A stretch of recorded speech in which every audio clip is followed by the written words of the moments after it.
Andreas Günther Frank, Acumulação Mundial, 1492-1789.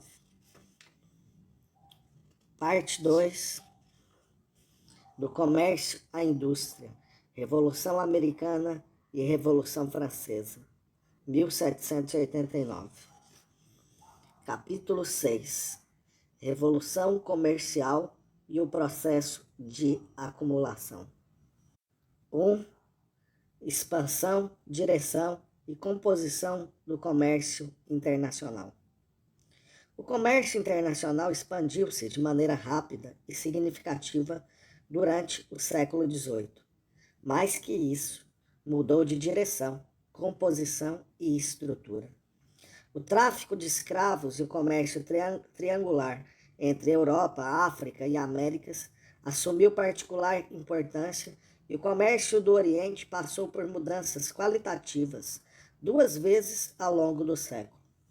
Esse comércio internacional e os altos lucros dele derivados deram contribuição importante ao processo de acumulação de capital no noroeste europeu, sobretudo na Inglaterra e no nordeste americano. O rápido crescimento de exportações de produtos industriais facilitou em muito e implementou o desenvolvimento da indústria e da Revolução Industrial. Comércio e guerra relacionaram-se íntima e reciprocamente, e por conseguinte, com o processo de acumulação capitalista e desenvolvimento econômico em geral. Estes aspectos do comércio internacional no século XVIII devem ser examinados de perto. Na Inglaterra, os produtos de exportação ali fabricados aumentaram 5 vezes durante o século, comparados ao crescimento de 3 vezes da renda nacional. As exportações domésticas, como percentagem da renda nacional, subiram de 5 a 6% em 1688 para 9 a 11% em 1700 a 1750 e alcançaram 14% pelo fim do século. Deane e Cole. As exportações inglesas dobraram entre 1720 e 1760 e mais uma vez entre 1760 e 1795. Hartwell. Essa expansão de exportações, primeiro vagarosa e depois mais rápida, refletiu-se ainda na média de movimentação de 3 anos de exportação, aparentemente incluindo reexportação, expressa em milhões de libras, como segue: 1701, 6. Aumento gradual até 1741, 9. Aumento acelerado até 1751, 13. 1771, 16. 1791, 21. E 1801, 36. Hartwell. Ao mesmo tempo, as importações aumentaram de 5 milhões para 29 milhões de libras. Ou seja, no século XVIII, a Inglaterra manteve um excedente de exportações quase constante. Hartwell. As exportações e o comércio da França, a outra grande nação comercial, cresceram mais depressa que os da Inglaterra, cerca de 5 vezes de 1715 a 1789. As exportações das Antilhas francesas aumentaram 8 vezes entre 1716 e 1787, de forma que, em 1789, eram quantitativamente bem maiores que os da Inglaterra, embora permanecessem menores em relação à população francesa, muito mais numerosa. Hartwell e Villar. O comércio externo britânico e o comércio internacional em geral experimentaram significativa e substancial reorientação da Europa para o resto do mundo, ou seja, Ásia, África e América, particularmente estas últimas durante os primeiros 7 decênios. Essa reorientação esteve associada à mudança na composição de mercadorias do comércio exterior britânico. A exportação de produtos de lã sofreu a competição de uma variedade cada vez mais ampla de outras manufaturas. E entre as importações britânicas, As manufaturas caíram e os produtos alimentícios básicos ganharam, em troca, relativa importância. Essas e outras mudanças estão resumidas no gráfico a seguir. Na interpretação desse gráfico, deve ser lembrado que alguns países da Europa, sobretudo Espanha e Portugal, reexportaram para suas colônias da América Latina quantidades apreciáveis de suas importações da Grã-Bretanha. O destino final e a parcela verdadeira da Ásia, África e Américas nas exportações britânicas são, por conseguinte, mais elevadas que os indicados no gráfico.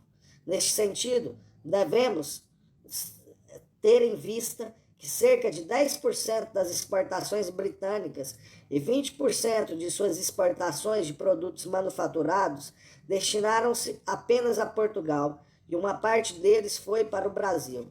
Fisher.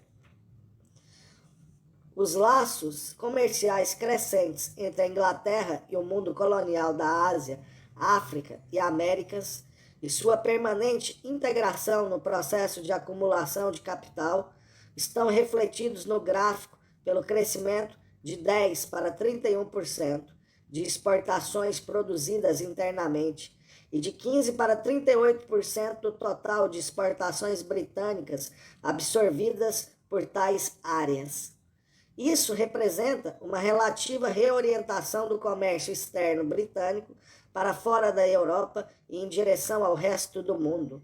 E já que as exportações totais ultrapassaram o triplo naquele período, o fato reflete um aumento ainda mais substancial na quantidade absoluta das exportações britânicas recebidas pelas colônias.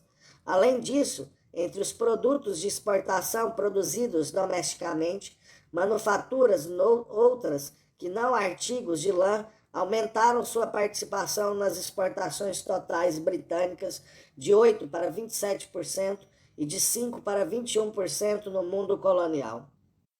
Essa mudança refletia a crescente produção, abre aspas, de pregos, machados, armas de fogo, baldes, vagões ferroviários, relógios, selas, lenços, botões, cordame e milhares de outras coisas. A variedade de bens tornou-se tão ampla que os funcionários da alfândega cansaram-se de preencher longas relações de mercadorias e lançaram largas parcelas dessas exportações sob o título de mercadorias de diversos tipos. Fecha aspas, Davis. A massa de tais exportações ia para as Índias Ocidentais e, após os meados do século, desviou-se para a América do Norte. As exportações para as Índias Ocidentais passaram, em milhares de libras, de 205 em 1700 para 450 em 1750 e 1.168 em 1772. E as exportações para a América do Norte, de 256 em 1700 a 970 em 1750 e 2.460 em 1772, de um total, respectivamente, de 4.461 e 9.739 na primeira e última décadas. Deane and Co. Davis resume, abre aspas, por todo esse período, nas portas da Inglaterra vivia uma população de 200 milhões de europeus, comparada aos 3 milhões de americanos do outro lado do Atlântico. Eram fregueses tradicionais da Inglaterra e, até data recente, seus únicos compradores. Contudo, foi somente a velha indústria de lã que sustentou, como sempre o fizera, o duro comércio no continente.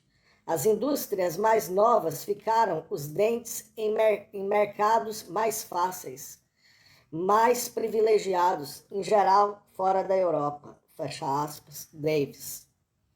Este seria o caso, particularmente, da nova indústria de tecidos de algodão, tanto que, no fim do século XVIII, apenas 1/5 das exportações britânicas ia para a Europa. Deane and Co. Em outras palavras, na medida em que a rivalidade econômica europeia, especialmente a francesa, e a oposição político-militar fechavam o mercado europeu as exportações e manufaturados ingleses, o mundo colonial e a América do Norte eram persuadidos ou forçados a preencher e extravasar a lacuna. As importações britânicas ou as exportações de outros países para a Inglaterra também sofreram sensíveis modificações durante os últimos 3 decênios do século XVIII. As importações inglesas de manufaturados da Europa, excetuando os tecidos orientais, sofreram declínio de 32% a 17% do total das importações. E, em relação à Europa, foram substituídas progressivamente por matérias-primas, especialmente ferro e madeiras, mas também lã, importados da Europa meridional e, sobretudo, da região do Báltico, que tendia a substituir o noroeste europeu como parceiro comercial da Inglaterra. Essa tendência refletia a rivalidade industrial inglesa, em especial com a França, e seu próprio desenvolvimento fabril, que já no século XVIII dependia apenas em parte da importação de matérias-primas. No comércio britânico com o mundo em geral, porém, a parcela de matérias-primas em sua conta de importações permaneceu em mais ou menos 1/3 até 1773 e não aumentaria sensivelmente até o advento de sua indústria de algodão, que dependeu inteiramente de matérias-primas importadas. A parcela relativamente declinante das importações de manufaturados foi, até 1773, substituída pelo aumento absoluto e relativo na importação de alimentos, em grande parte das áreas coloniais, que subiu de 34% para 51% do total das importações. Quanto à França agrícola e continental, que era o outro grande país comerciante da Europa no século XVIII, a tendência mostrou-se talvez menos acentuada. A maior nação comercial do século XVII, a Holanda, sustentou a quantidade absoluta de suas exportações durante o século XVIII, porém sua contribuição relativa caiu muito.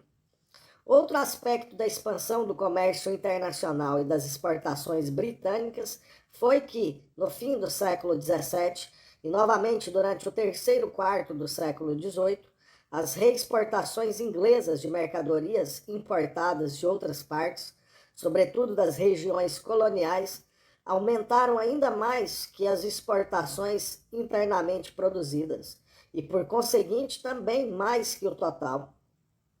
Assim, a parcela das reexportações nas exportações totais passou de 31% em 1700 a 37% em 1773. Dessas reexportações, somente cerca de 1/6 foi reembarcado para áreas coloniais e o restante vendido na Europa. Tais reexportações aumentaram no século XVIII, o já sensível excedente de exportações britânicas para a Europa, utilizado para financiar, a saber, através de acordos multilaterais, o déficit inglês com o resto do mundo, por causa, principalmente, de suas excessivas importações da área do Báltico e da Índia. Saul. Diane calcula que entre a metade e 3/4 do valor final das reexportações resultaram de produtos originais em seus países de origem. Mas isso significa que 1/4 para metade dos mesmos provinha da Inglaterra, sem contar remessas de lucros pelos produtores originais de seus países de origem à Inglaterra. Portanto, os produtos originais nas áreas coloniais deram contribuição em nada desimportante à acumulação de capital inglês através do abastecimento de bens reexportados, a parte sua contribuição nos acordos multilaterais ao processo de acumulação de capital como um todo. 2. Comércio triangular e comércio escravista. A quintupla expansão do comércio durante a Revolução Comercial do século XVIII girou no eixo do chamado comércio triangular, e este, por seu turno, no do comércio escravista. Conquanto apareça super simplificado no diagrama páginas atrás, o verdadeiro modelo deste comércio multilateral, desequilíbrio e sistemas de acordos foi muito mais complexo. Um clássico sumário do comércio triangular foi feito por Eric Williams em seu Capitalism and Slavery. Abre aspas. Neste comércio triangular, Inglaterra, França e a América colonial entraram com as exportações e os navios. África, com a mercadoria humana. As lavouras intensivas com as matérias-primas coloniais. Os navios negreiros navegavam do país de origem com um carregamento de produtos manufaturados. Estes eram trocados com lucro na costa da África por negros, que eram negociados nas lavouras intensivas em outra base de lucro em troca de um carregamento de produtos coloniais a serem levados ao país de origem. À medida que o volume comercial aumentava, o comércio triangular foi suplementado, porém jamais suplantado, por um comércio direto entre o país de origem e as Índias Ocidentais, trocando produtos manufaturados diretamente por produtos coloniais. Fecha aspas, Williams. O pino mestre desse triângulo de manufaturas europeias, força de trabalho africana e produtos coloniais americanos, foi o abastecimento, transporte, venda, exploração e substituição dos escravos negros, cujo trabalho viria a sustentar todo o sistema. As estimativas mais divulgadas do número de escravos africanos importados pelas Américas apontam 900 mil no século XVI, 2.750.000 no século XVII, 7 milhões no século XVIII e 4 milhões no século XIX. Fez Sheridan em Caribbean Studies. Estimativas mais recentes de Philip Curtin não puderam ser obtidas a tempo pelo autor deste livro. O número de africanos obrigados a deixar sua terra natal ao longo deste comércio foi muito mais elevado, já que tem sido dito frequentemente que a metade da cifra citada morreu nas guerras escravistas e no transporte ou confinamento na costa, e a outra metade não suportou a passagem intermediária através do Atlântico.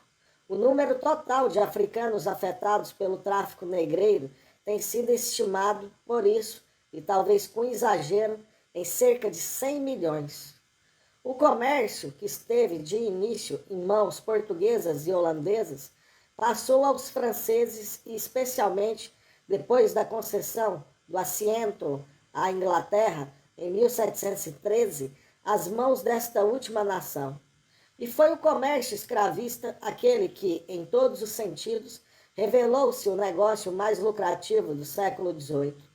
Os escravos eram comprados na costa da África, como e porque eram fornecidos, está relatado em capítulo anterior, por europeus, e também por um número crescente de comerciantes norte-americanos que os pagavam com armas de fogo e rum, elementos essenciais no negócio escravista intra-africano, e, em segundo lugar, com tecidos de algodão de origem asiática e adornos. Nas Américas, os escravos eram vendidos a plantadores e mineradores em troca de seus produtos, especialmente açúcar e seus derivados, incluindo moedas de ouro e prata e barras destes metais ou letras de crédito contra as praças de Londres, Liverpool, Bordeaux, Nantes, Boston, etc. Os produtos americanos eram vendidos na Europa, que por seu turno exportava seus manufaturados e reexportações procedentes da Ásia para as colônias por toda a América. Destas, somente as Índias Ocidentais e, em certo grau, as colônias de lavouras intensivas no sul da América do Norte podiam pagar as importações de manufaturas, ainda que com trabalho alienígena, cuja importação absorvia a maior parte de sua capacidade de importar com sua própria produção de mercadorias exportáveis não monetárias. As colônias mineiras da Espanha e Portugal, na América Latina, naturalmente pagavam suas importações com a moeda que mineravam. Grande parte desta moeda chegava ao Nordeste europeu através da Espanha e Portugal, que a remetiam para cobrir o déficit de seu comércio. As regiões asiáticas e bálticas, por outro lado, mantinham um excedente comercial com o Nordeste europeu, coberto, em sua maior parte, pela remessa de dinheiro. A Nova Inglaterra e as colônias do Médio Atlântico da América do Norte estavam em posição especial, que influenciou sobremodo seu futuro desenvolvimento. An Insight on the Trade of the Northern Colonies of Great Britain in North America, 1764. Observou, abre aspas, a maior parte destas colônias britânicas do norte distinguem-se particular e, infelizmente, de todas as outras, sejam britânicas ou de outro país, pelo solo e pelo clima, incapazes de produzir quase tudo que sirva para enviar diretamente à mãe pátria. Contudo, e malgrado esta desvantagem acentuada, sua situação e circunstâncias são tais que as obrigam a receber e consumir maiores quantidades de mercadorias britânicas do que quaisquer outras colônias. Quando se compreende bem estas circunstâncias singulares e se lhes dá a devida importância, fácil será verificar a causa por que maior número de navios e embarcações menores são empregados pelo povo daquelas colônias em comparação com outros no mundo, incapazes de remeter produtos de forma direta. Eles veem-se forçados a um circuito comercial que não é praticado por desnecessário em qualquer outra colônia. Fecha aspas. Citado em Callender. Depondo perante a Câmara dos Comuns na Inglaterra em 1776, Benjamin Franklin assinalou que, a exemplo de outras colônias nortistas, sua Pensilvânia importava 500 mil libras de mercadorias anualmente da Inglaterra e, em troca, exportava somente 40 mil. Perguntaram-lhe, então, abre aspas, como os senhores pagam a diferença? Fecha aspas. Franklin respondeu, abre aspas, a diferença é paga por nossos produtos transportados para as Índias Ocidentais e vendidos em nossas próprias ilhas, colônias britânicas, ou aos franceses, espanhóis, dinamarqueses e holandeses. Da mesma forma, são transportadas para outras colônias da América do Norte, como a Nova Inglaterra, a Nova Escócia, a Terra Nova, a Carolina e a Geórgia, e também para diferentes partes da Europa, como sejam Espanha, Portugal e Itália. Em todos esses lugares recebemos dinheiro ou letras de câmbio, ou mercadorias que se prestam para remessa à Grã-Bretanha, os quais, somados aos lucros da indústria de nossos comerciantes e marinheiros, levantados nessas viagens circulares, e aos fretes feitos por seus navios, centralizam-se finalmente na Grã-Bretanha para cobrir a diferença e pagar as manufaturas inglesas continuamente usadas na província ou vendida a estrangeiros por nossos comerciantes. Fecha aspas, citado em Faulkner. Além disso, os colonos nortistas envolveram-se no tráfico escravo e lucraram com ele e seu próprio comércio triangular entre África, Índias Ocidentais e América. O comércio do Oriente, que em certo sentido foi a causa disso tudo, nos séculos XVI e XVII, e que perdera importância durante a depressão do século XVII, renasceu durante o século XVIII, porém em novas bases. O antigo comércio de especiarias com as Índias Orientais, particularmente as ilhas holandesas da Indonésia, prosseguiu sendo suplementado no século XVIII pelo açúcar, algodão e, sobretudo, café, que eram cultivados nas ilhas, muitas vezes com a especialização de uma só cultura por agricultores locais, sob comando holandês ou em lavouras intensivas holandesas. Nas últimas décadas do século XVIII, a Companhia Holandesa das Índias Orientais entrou em período de dificuldades crescentes em Casa e em Java, agravadas por problemas políticos internos e internacionais e pela ameaça britânica que se consumou na conquista inglesa de Batávia por Raffles.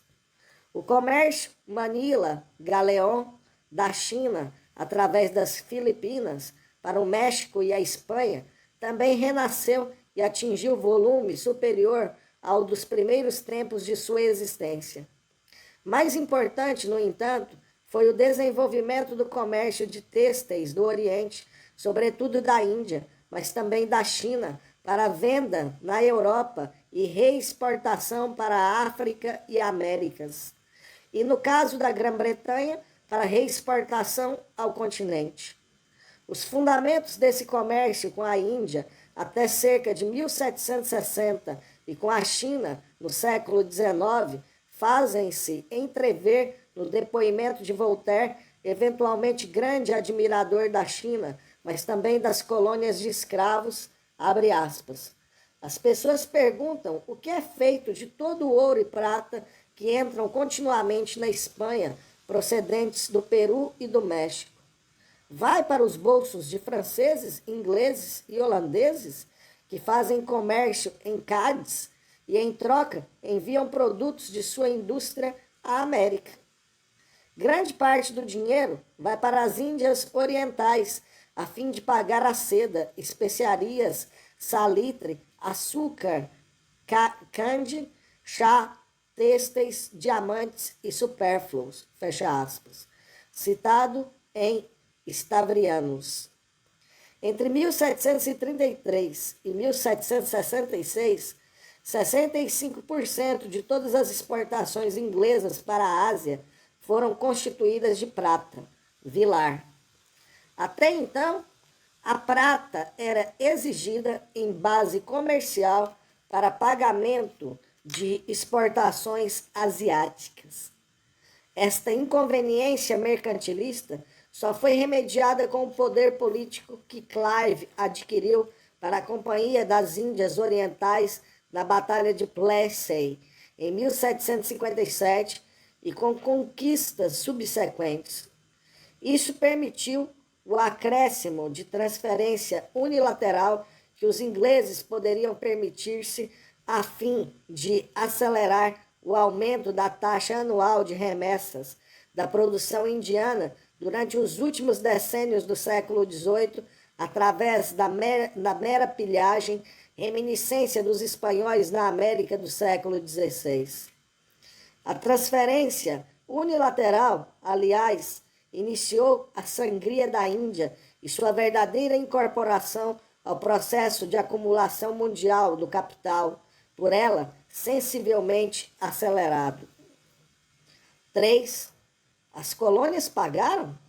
Guerra e acumulação. Durante várias etapas do processo de acumulação capitalista, levantou-se a pergunta, abre aspas, as colônias pagaram? Fecha aspas. Adam Smith é frequentemente citado, por exemplo, por R. P. Thomas, em apoio da tese segundo a qual elas não pagaram. Mas Smith argumentou, sobretudo, contra o comércio monopolista com as colônias e queixou-se das despesas militares feitas para defendê-las da França e, em menor grau, das despesas com a administração das colônias que eram contrárias a impostos de contribuição neste sentido. E, naturalmente, Adam Smith admitiu que as colônias norte-americanas marcharam para a guerra contra a taxação sem representação. Ao mesmo tempo, Adam Smith também arguiu que, abre aspas, devemos distinguir entre os efeitos do comércio colonial e as do monopólio desse comércio. Os primeiros são sempre e necessariamente benéficos, os últimos sempre e necessariamente perniciosos. Fecha aspas. Smith. O principal ataque do livro de Smith foi, antes de tudo, contra o monopólio. Ele devota várias páginas ao detalhamento das vantagens que a Europa tirou do comércio colonial. Livro 4, capítulo 7, sobre as colônias. No entanto, R.P. Thomas busca a autoridade de Adam Smith em sua contestação a R.B. Sheridan e outros. Abre aspas. R.B. Sheridan afirma que as Índias Ocidentais Britânicas deram contribuição substancial ao desenvolvimento econômico da Grã-Bretanha antes do fim do século XVIII. Um exame cuidadoso das provas apresentadas por Sheridan não apoia sua afirmação. A posse das Índias Ocidentais teve, na verdade, o efeito de retardar o crescimento da Grã-Bretanha. A renda dos ingleses teria sido, pelo menos, 500 mil libras mais elevada se o império não abrangesse as Índias Ocidentais. Suponha-se que as Índias Ocidentais não pertencessem ao império e que o capital ali investido tivesse sido aplicado na Inglaterra. O que esse montante de capital teria gerado nesta hipótese alternativa? Para o ano de 1773, a renda dos ingleses teria sido, ao menos, 631.750 mais alta se as Índias Ocidentais não fizessem parte do Império. Parece, pelo visto, que Adam Smith tinha razão. Fecha aspas. R.P. Thomas, 1968. Esquivando-se ao discutir os cálculos de Thomas, Sheridan responde, abre aspas, R.P. Thomas aplica-se com efeito a especular sobre o que teria acontecido no caso de algo mais ter acontecido, o qual não poderia acontecer. Mais que a alternativa hipotética levantada por R.P. Thomas, seria consistente indagar se a Grã-Bretanha teria ou não base eficaz para sua revolução industrial na ausência das colônias dos trópicos. O desenvolvimento colonial em muito contribuiu para a largada inglesa. Fecha aspas, Sheridan, 1968. De qualquer modo, os dois problemas foram historicamente inseparáveis. Jamais se saberá ao certo a contribuição que o comércio colonial deu à revolução do comércio no século XVIII e a participação exata de ambos no processo de acumulação de capital, revolução industrial e desenvolvimento econômico. Mais importante, talvez, que o quanto é a questão de como, direta e indiretamente, o comércio internacional e, especificamente, o colonial, contribuíram para este processo de acumulação, transformação e desenvolvimento. Adam Smith, qualquer que seja sua oposição ao sistema mercantilista, não se deixou cegar ante todos os fatos. Abre aspas, os lucros de uma lavoura intensiva de açúcar em uma de nossas colônias das Índias Ocidentais são, em geral, muito maiores que os lucros de outra cultura conhecida, seja na Europa ou na América. Fecha aspas, Smith.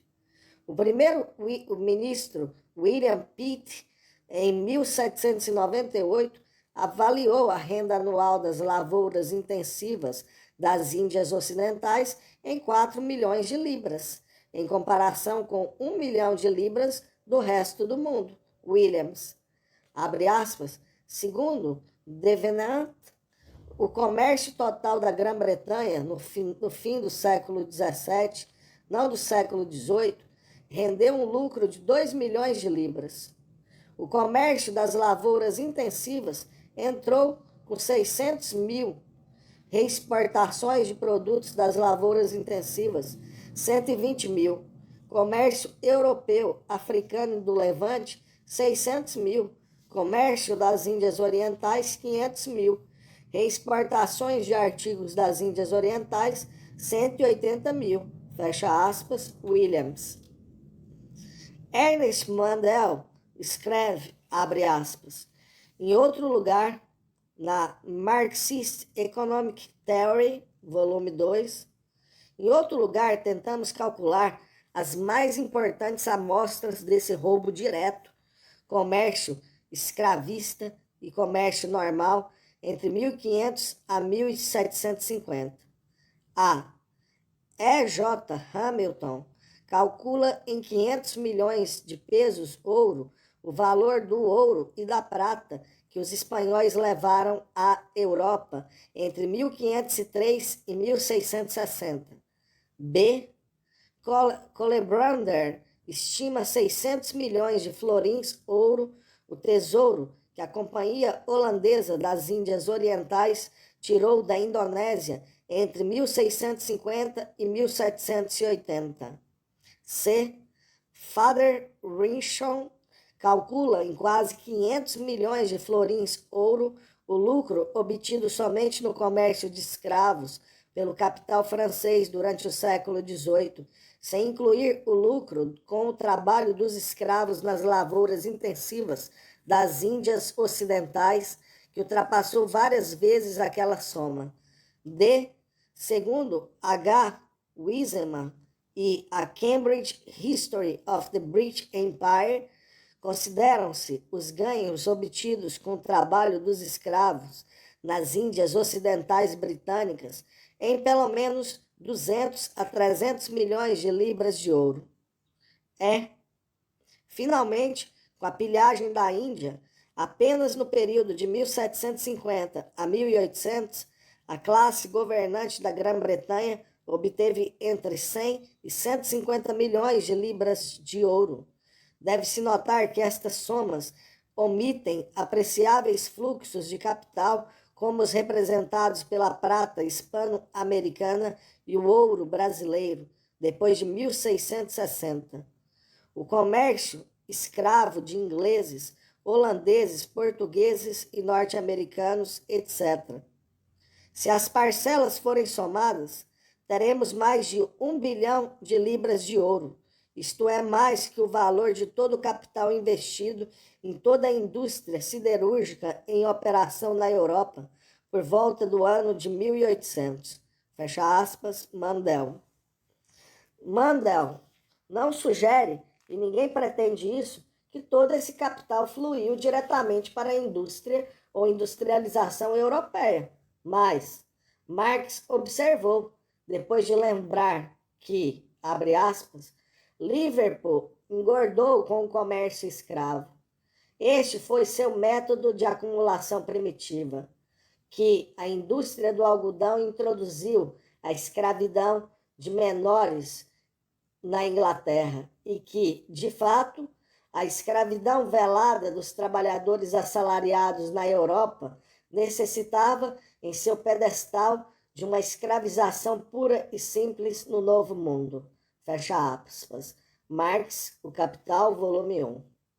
Contudo, em sua introdução a um volume sobre The Cause of the Industrial Revolution in England, Hartwell afirma, abre aspas, sobre a acumulação de capital, o fato crítico é que não houve, no século XVIII, uma elevação marcante da taxa de investimentos à margem da renda nacional. O comércio exterior, embora em expansão, absorveu proporção insuficiente da produção nacional para ser mais que um fator de contribuição ao crescimento. P. Dean e W. A. Cole calculam que a formação de capital líquido foi cerca de 5% da renda nacional em 1688, não mais que 6% em 1780 e talvez 7% em 1800. Fecha aspas, Hartwell. De acordo, embora Dean também acrescente, abre aspas, tampouco podemos encontrar provas de aumento desproporcionado na taxa de investimento nacional nos primeiros 3 decênios do século XIX.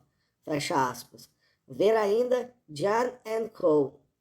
E sua referência na página 304, abre aspas, a uma vagarosa aceleração do crescimento industrial, começando na década de 1740 e atingindo um crescente nos últimos 2 ou 3 decênios do século XVIII. Fecha aspas. E. Hartwell tira sua conclusão, abre aspas. P. Ginn e W. A. Cole, porém, repelem o próspero comércio internacional como produtor de crescimento. Para verificar que mudanças na agricultura e crescimento populacional desempenharam papéis vitais na mecânica de crescimento do século XVIII. Fecha aspas, Hartwell. Contudo, Phillips Dean escreve em algum lugar, abre aspas, em suma e em conclusão, as 6 principais maneiras pelas quais o comércio internacional supostamente ajudou a precipitar a primeira revolução industrial estão enumeradas a seguir. 1. Antes de tudo, criou demanda para os produtos da indústria britânica. A especialização, conforme reconheceu Adam Smith nos anos de 1770, depende do volume do mercado. Sem especialização não é possível obter as economias de escala e a experiência capazes de baixar os custos e preços a fim de colocar uma produção ao alcance da massa da população. Este é o círculo vicioso de uma economia fechada. Foi o acesso ao mercado mundial que rompeu este círculo vicioso para a Inglaterra. 2. O comércio internacional deu acesso a matérias-primas que ampliaram o alcance da indústria britânica e, ao mesmo tempo, baratearam seus produtos. Sem o acesso ao algodão em rama, a Inglaterra não teria passado da dependência de uma indústria com uma demanda relativamente inelástica, lã, para uma indústria tecnologicamente idêntica com uma demanda relativamente elástica, algodão. A menos que pudessem importar barras de ferro suecas, os cuteleiros de Sheffield jamais teriam produzido o aço de qualidade que sobreviveu no período em que a barra de ferro inglesa tornou-se suficientemente boa para servir a seus propósitos. 3. O comércio internacional veio a prover os países pobres, subdesenvolvidos, com o poder de compra para adquirir mercadorias inglesas. 4. Produziu um excedente econômico que ajudou a expansão das finanças industriais e a melhoria na agricultura. Os lucros do comércio espalharam-se pela agricultura, mineração e manufaturas. Sem eles, os inovadores teriam encontrado dificuldades para transformar a novas ideias e rotações e máquinas em empreendimento produtivo. 5.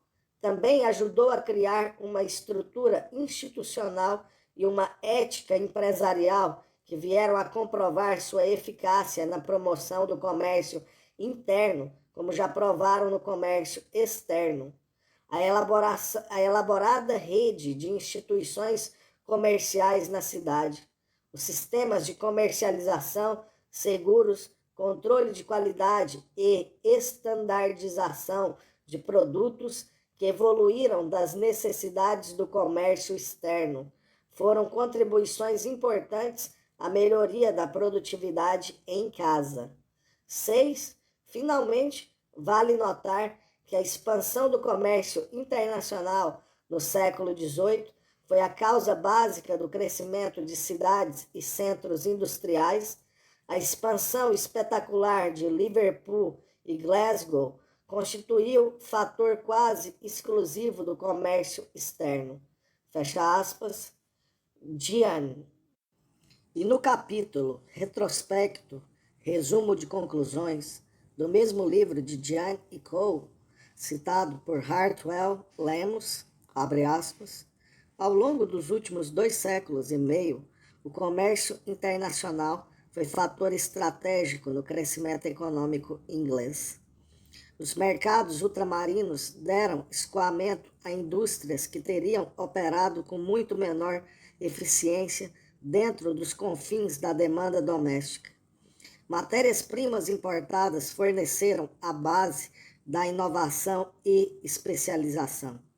Investimentos estrangeiros ofereceram utilização lucrativa ao capital, que considerava as perspectivas internas desfavoráveis. Não será exagero dizer que o setor do comércio externo marcava o compasso do crescimento econômico inglês. Mesmo no século XVIII, quando o peso absoluto na economia pré-industrial das transações da Inglaterra com o resto do mundo era menos da metade do que foi, em geral, na economia industrializada dos 100 anos anteriores, é provável que cerca de 1/3 da produção industrial inglesa fosse exportado. Os lucros obtidos pelos comerciantes que faziam o comércio entre as Américas, o Extremo Oriente e a Europa constituíram uma fonte de finanças para investidores na agricultura e indústria britânicas.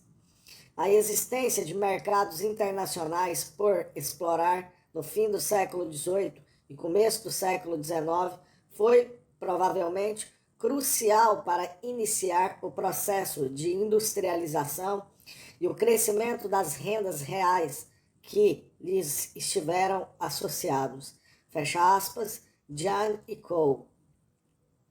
E nas mesmas páginas que Hartwell cita em abono de sua conclusão, Jan e Cole escreveram, abre aspas, não pode, por conseguinte, haver dúvida quanto à importância essencial do comércio ultramarino na expansão da economia durante este período.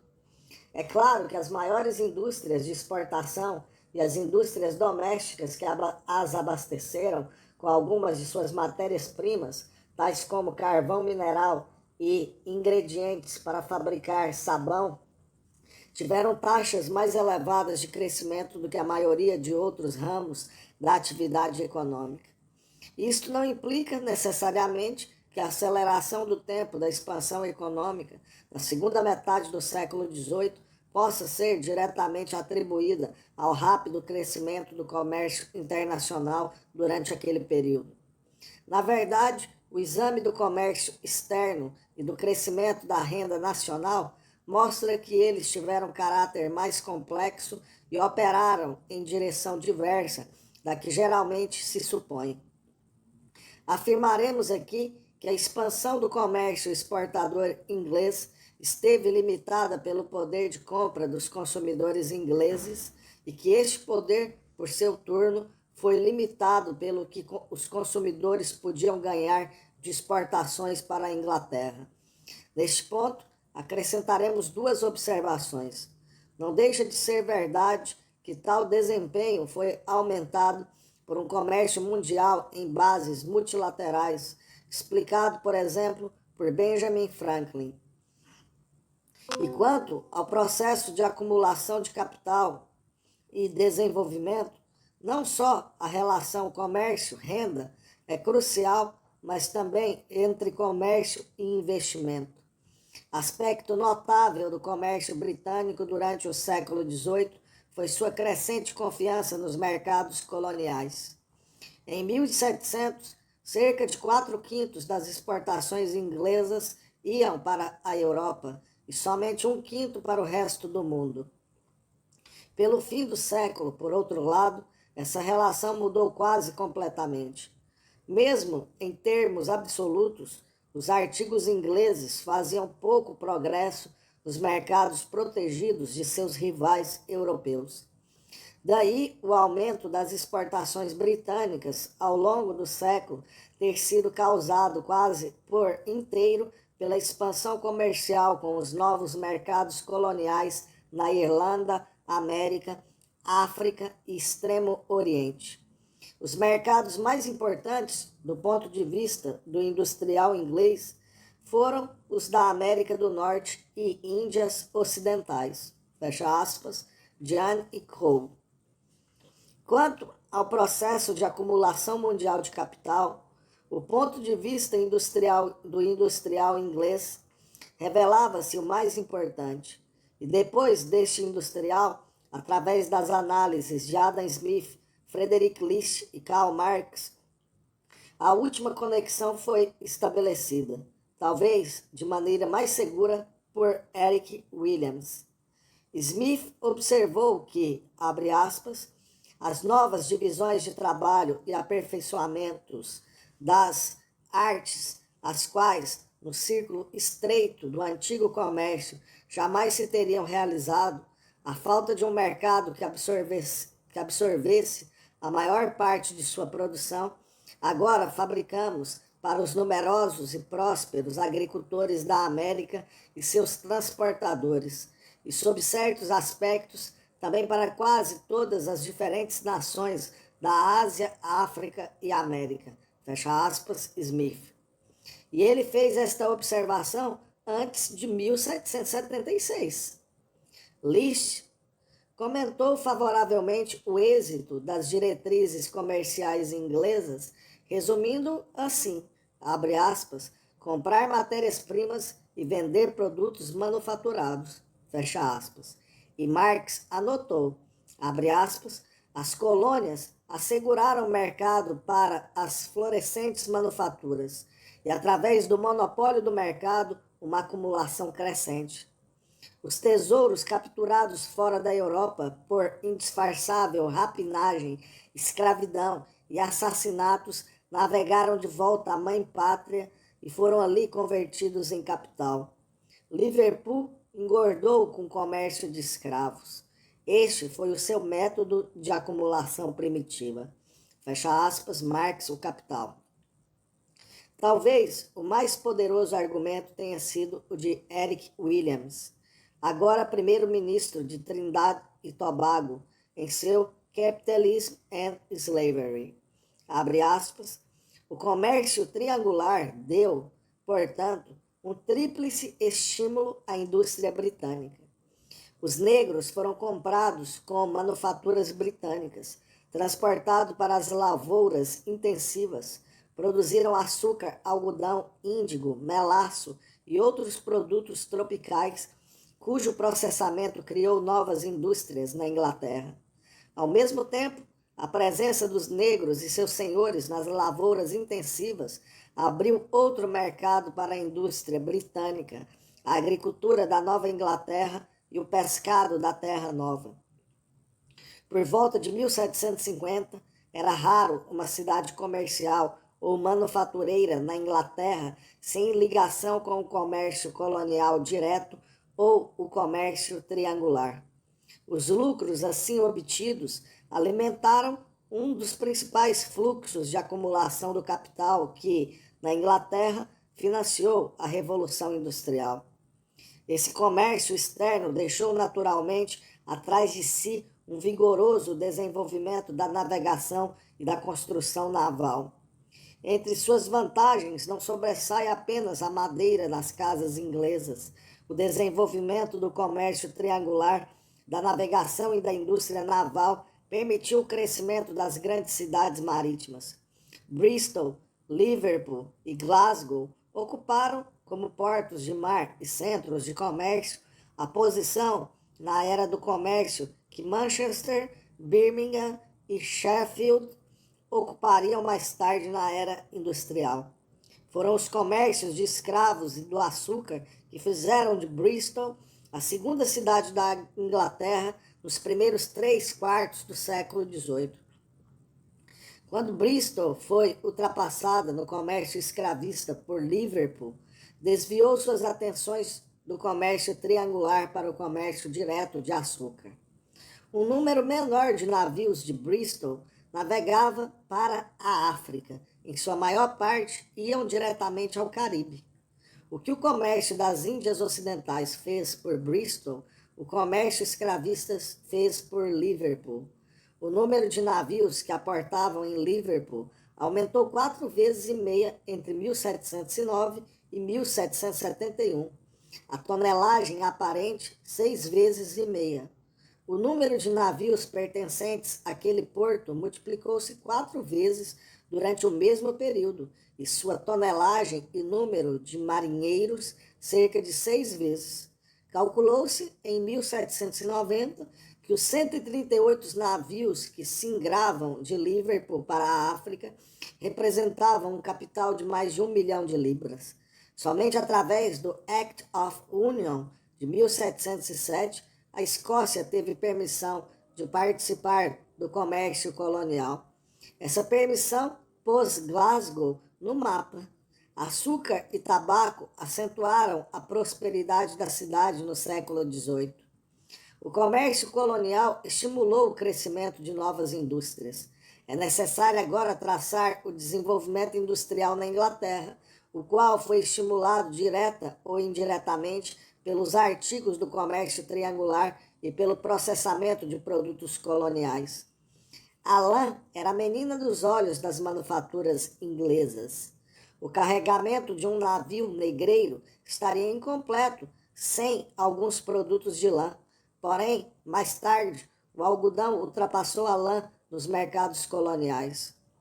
O que a construção de navios para transporte de escravos fez pela Liverpool no século XVIII, as manufaturas de algodão para a compra de escravos fizeram no século XVII por Manchester. O primeiro grande estímulo ao crescimento de Cotonópolis veio dos mercados africanos e das Índias ocidentais. O crescimento de Manchester esteve intimamente associado ao crescimento de Liverpool, sua saída para o mar e para o mercado mundial. O capital acumulado por Liverpool com o comércio de escravos espalhou-se pelo interior do país para fertilizar as energias de Manchester. Os produtos de Manchester para a África eram transportados em navios negreiros. O mercado externo de Lancashire incluía principalmente as lavouras intensivas das Índias Ocidentais e da África. O comércio de exportação foi de 14 mil libras em 1739 e em 1759 aumentou quase 8 vezes. Em 1779 era de 303 mil libras.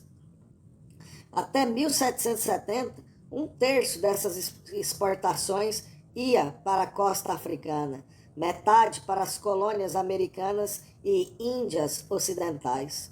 Foi esta tremenda dependência do comércio triangular que fez Manchester. Manchester recebeu duplo estímulo do comércio com as colônias.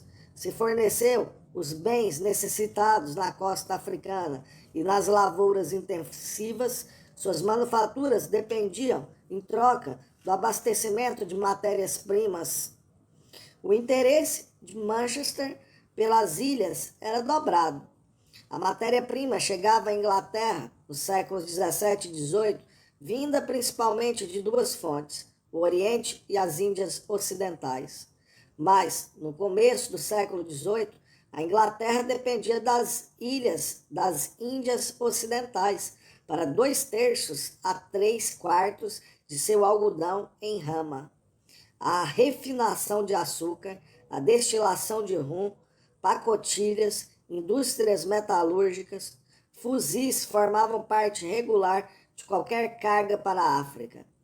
Birmingham tornou-se centro do comércio de armas, como Manchester fora o centro algodoeiro. Juntamente com o ferro iam o latão, ligas de cobre. As necessidades da indústria naval deram novo estímulo à indústria pesada. Fecha aspas, Williams.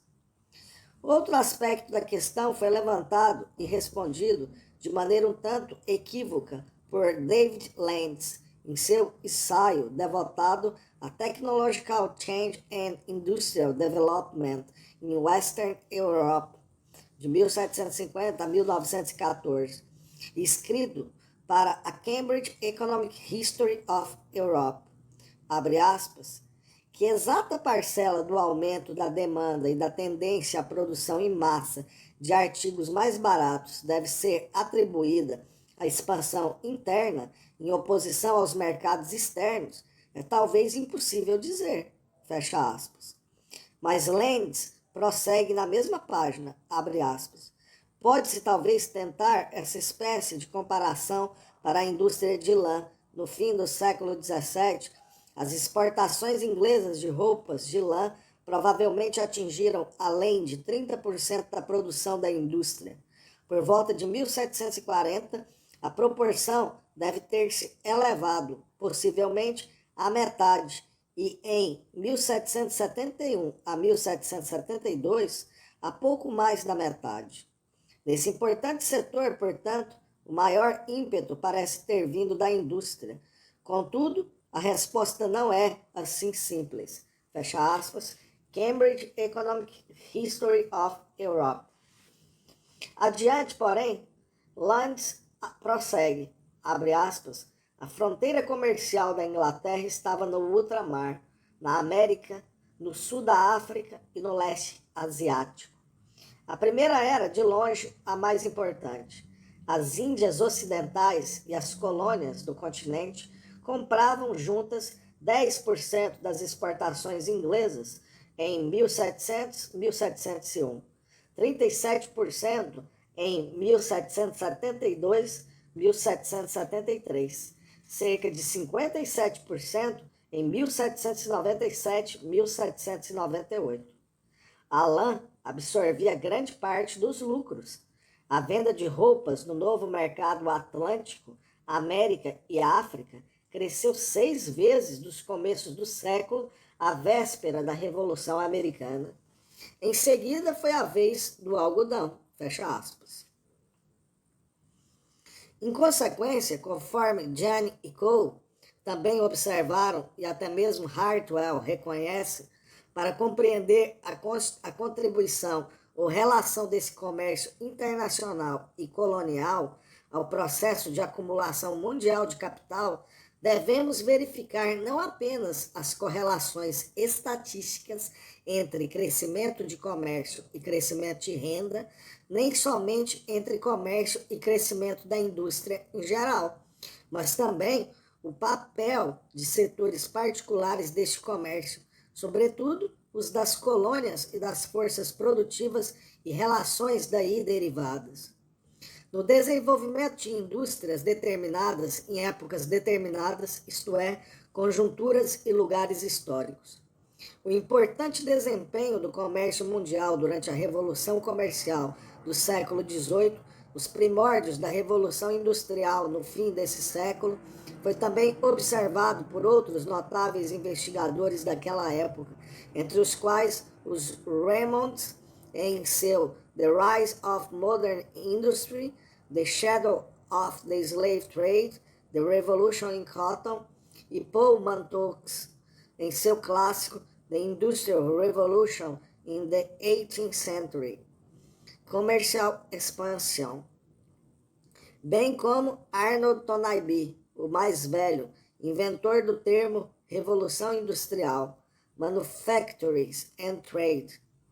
Talvez a mais importante pesquisa recente na questão seja a de Jane e Cole, que também escreveram um capítulo introdutório de The Growth of National Incomes, do volume 6, acima citado, da Cambridge Economic History of Europe, sobre British Economic Growth, 1688-1959.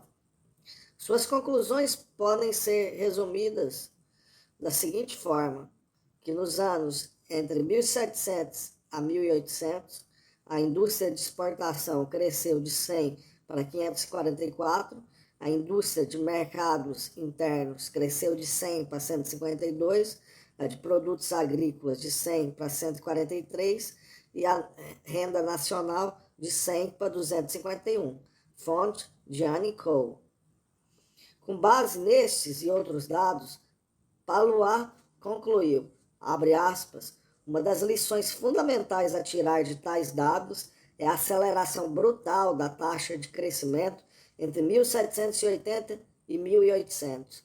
4,6% para as exportações, 2,1% para o produto nacional, no momento em que as exportações britânicas se orientavam em cerca de 70% para o terceiro mundo, aqui definido como os territórios dominados política e economicamente, como se verá no gráfico 2, não mostrado aqui. A taxa de crescimento anual foi particularmente elevada no período de 1780 a 1800, para os têxteis 14,1%, ferro e aço 5,1% e outros metais trabalhados 5% em média. O recurso ao mercado interno, agrícola por excelência, não teria permitido tal desenvolvimento das forças produtivas. Esta limitação do mercado interno é comprovada no gráfico 3, em parte reproduzido antes, onde a taxa de crescimento do produto agrícola limita efetivamente a taxa de crescimento das indústrias unicamente orientadas para aquele mercado. Fecha aspas, Paluá. A Revolução Industrial, primeiro na Inglaterra e depois em outros países metropolitanos, naturalmente implicou transformações de longo alcance na economia metropolitana, na política, sociedade e cultura que fogem ao nosso propósito aqui. A revolução e a inovação tecnológica associadas, que tanta atenção têm despertado, não podem ser realisticamente entendidas se isoladas desse processo de acumulação de capital e expansão mercantil. Abre aspas. Seja qual for a origem do processo inglês, ele não adveio de superioridade científica e tecnológica. Fecha aspas. Observa Robesbaum. E é, quando nada simbólico, que, como lembra Williams, abre aspas, o capital fosse acumulado no comércio das Índias Ocidentais que financiasse James Watt e a máquina a vapor. Button e Watt receberam adiantamentos de Lowe, Very, Williams e Jennings, fecha aspas. E Button escreveu a Watt, abre aspas, Lowe, Very e companhia ainda podem ser salvos se a frota das Índias Ocidentais chegar a salvo da armada francesa, pois muitos valores deles dependem disso. Fecha aspas. A autorizada Cambridge Economic History of Europe conclui, abre aspas, o caso inglês é o protótipo clássico de uma revolução industrial baseada no comércio ultramarino. O crescimento do comércio britânico no século XVIII forneceu larga parte da riqueza acumulada necessária ao financiamento da indústria nascente no último quarto do século. A oportunidade de comprar matérias-primas e vender produtos acabados em mercados estrangeiros estendeu consideravelmente o raio de oportunidades econômicas abertas à indústria britânica. Fecha aspas.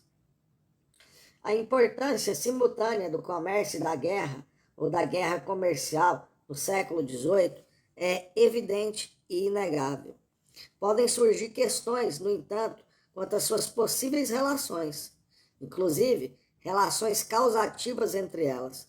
Podemos, com T.S. Ashton, investigar, abre aspas, a resposta à pergunta se a guerra aumentou ou diminuiu a atividade econômica na nação e avançou ou retardou o processo de acumulação e desenvolvimento de capital no mundo como um todo, fecha aspas. E concordar que, abre aspas, não há resposta simples, fecha aspas. Abre aspas, os lucros e perdas resultantes da guerra foram distribuídos desigualmente.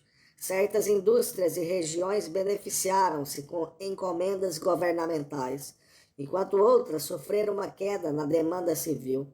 Algumas prosperaram devido à proteção contra a competitividade estrangeira, outras declinaram por causa do corte nas importações de matérias-primas ou da contenção de mercados externos. Fecha aspas. Já se disse o bastante para indicar que a guerra foi causa importante da instabilidade no comércio do século XVIII. Abre aspas. Em resumo, as guerras do século XVIII promoveram a aquisição de novos territórios e mercados, Criaram, sem dúvida, empregos para homens que, de outra forma, teriam permanecido ociosos ou engajados em atividades antissociais. Estimularam certos ramos de produção e puseram comunidades remotas nas correntes principais da vida nacional. É possível indicar algumas, bem poucas, invenções técnicas que elas promoveram. Por outro lado, as guerras implicaram perdas imensas de homens e navios e de intangíveis qualidades humanas. Se não houvesse guerras, o povo britânico teria sido mais bem alimentado, mais bem vestido, certamente teria melhores habitações do que teve. A guerra desviou energias do curso em que corriam. Assim parece, retrospectivamente, os permanentes interesses da Inglaterra.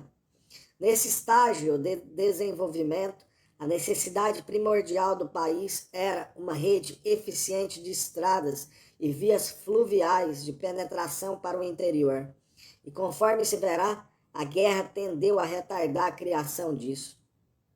Se a Inglaterra houvesse desfrutado de paz duradoura, a Revolução Industrial poderia ocorrer mais cedo. Estas afirmações e conjecturas não encontrarão hoje aceitação universal. Fecha aspas, Ashton. Certamente não, e nem poderiam. Para começar, a análise de Ashton das relações superficiais entre guerra e comércio são equivocadas, e as conclusões explícitas e implícitas que ele tira daí ainda mais. Embora Ashton observe uma variada e complexa relação entre os altos e baixos militares e comerciais, e conquanto certos períodos de guerra coincidissem com algumas fases de cíclica prosperidade geral, a imprecisão dominante é de coincidência entre guerra e depressão. E para Ashton, bem como para outros autores, esta coincidência está traduzida numa causação unidirecional para o efeito de que a guerra interrompe o comércio internacional e o desenvolvimento econômico ou o progresso generalizado. Ver também John U. Neff, para um debate mais genérico sobre guerra e progresso. Mas podemos argumentar também que a causação corre no outro sentido, que as depressões cíclicas ajudam a gerar ou acentuar as causas da guerra, ou pelo menos certos tipos de guerra.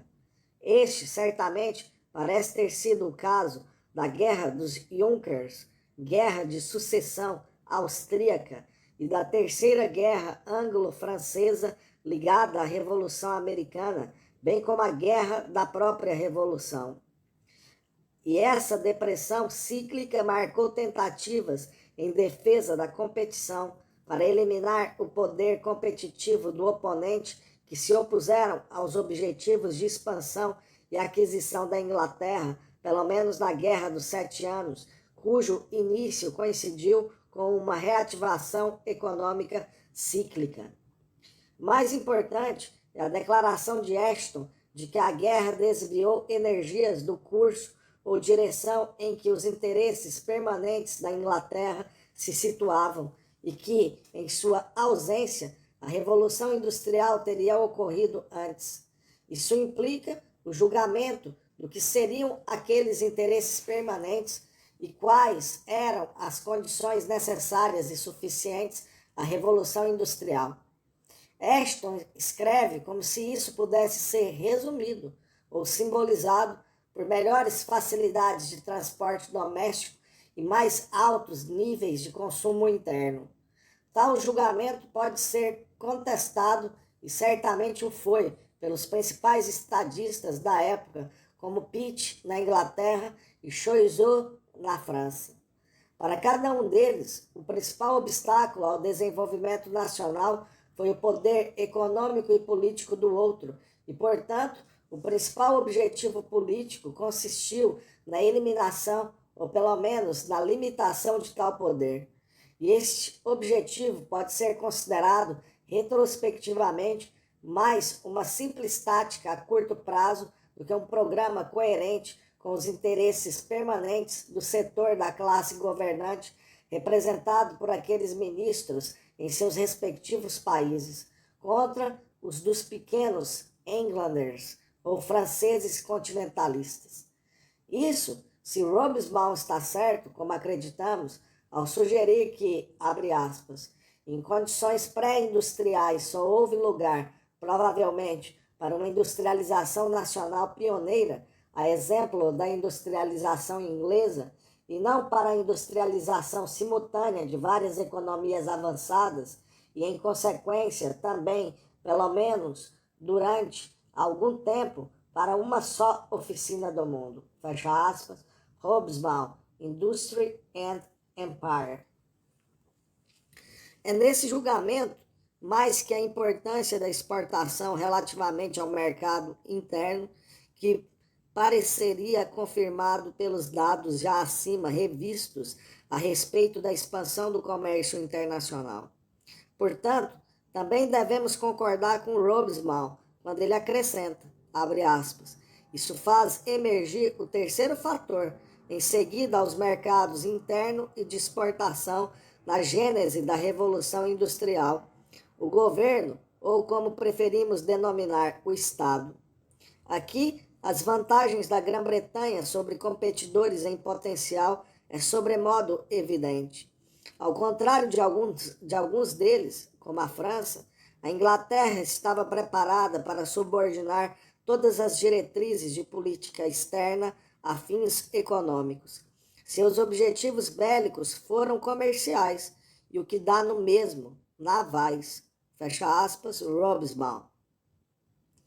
Todas pode parecer exagero, em vista da ocasional substituição de, por exemplo, pitch por output e beauty, mas assim mesmo, o relativo predomínio dos interesses imperiais na Inglaterra e sua relativa vantagem na competição imperialista são evidentes.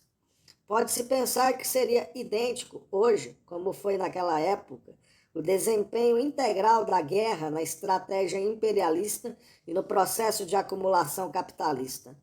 Conforme Adam Smith lembrou, em 1776, abre aspas, a última guerra, a dos 7 anos, foi travada por causa das colônias. A Guerra Espanhola de 1739 foi travada, sobretudo, por causa delas. E na Guerra Francesa, que se seguiu como consequência, uma boa parcela deve ser debitada às colônias. Fecha aspas, Smith. É verdade que, a partir daí, Smith supôs que todas as guerras fossem travadas também em benefício dos colonos e que estes, portanto, deveriam contribuir para pagar seus custos. Mas isso não diminui o reconhecimento de que as guerras foram travadas por causa do comércio colonial e em seu benefício. Com efeito, Romesh Duff escreve, abre aspas, tenho certeza de poder salvar o país e de que ninguém mais pode. Assim falou o grande William Pitt, mais tarde Lord Shanton, não para se jactanciar, mas com aquela consciência de poder e aquela nítida previsão de grandes eventos que às vezes acodem a homens inspirados por uma missão grandiosa. William Pitt fez mais que cumprir seu compromisso. Dirigiu a administração de seu país de 1757 a 1761. E o que é bastante singular, esses 5 anos marcaram o advento do moderno Império Britânico. O aliado da Inglaterra, Frederico o Grande, venceu a Batalha de Rosbach em 1757, fundou a Prússia e humilhou a França. Wolfe tomou Quebec em 1759 e todo o Canadá foi conquistado dos franceses em 1760. Clive venceu a Batalha de Plassey em 1757 e Eyre-Cout esmagou o poder francês na Índia em 1761. Num prazo de 5 anos, a grandeza da Inglaterra como potência mundial ficou assegurada. A França estava humilhada na Europa e ofuscada na Ásia e na América. Fecha aspas, Dutt, volume 1. Naturalmente, embora aqueles anos da Guerra dos 7 Anos fossem decisivos, não foram raros. Como vimos, foram o item de uma série de tais desafios. E a França tentaria outra vez recuperar suas perdas na guerra contra a Inglaterra ligada à Guerra de Independência Americana. E conforme o intento de Napoleão, que veremos adiante, nas guerras que levaram seu nome, após as quais a França perdeu força para novas tentativas. Os Raymonds escreveram, abre aspas, as guerras de nacionalismo econômico que sucederam às guerras religiosas do século XVI têm de ser consideradas sob dois aspectos. Em primeiro lugar, elas determinaram quais os estados europeus que deveriam ter o predomínio de poder em partes do mundo de grande importância econômica. Elas decidiram entre Inglaterra, França e Holanda como competidores pela ascendência na Índia e na América do Norte. Em segundo lugar, a pressão de tais guerras se fez sentir mais gravemente na indústria e no comércio, em certos países mais que em outros, e consequentemente afetou seu relativo progresso material. Em ambos os aspectos, a Inglaterra, uma ilha em cujo território não se travou guerra alguma e cuja rota e comércio foram, em última análise, fortalecidos pelas guerras, ganhou às custas de seus vizinhos. Fecha aspas, Raymond's Rise of Modern Industry. Robesbaum não pode deixar de concordar, abre aspas, as diretrizes britânicas do século XVIII foram de agressividade sistemática, mas, obviamente, contra seu maior rival, a França. Das 5 grandes guerras do período, em apenas uma, a Inglaterra esteve claramente na defensiva.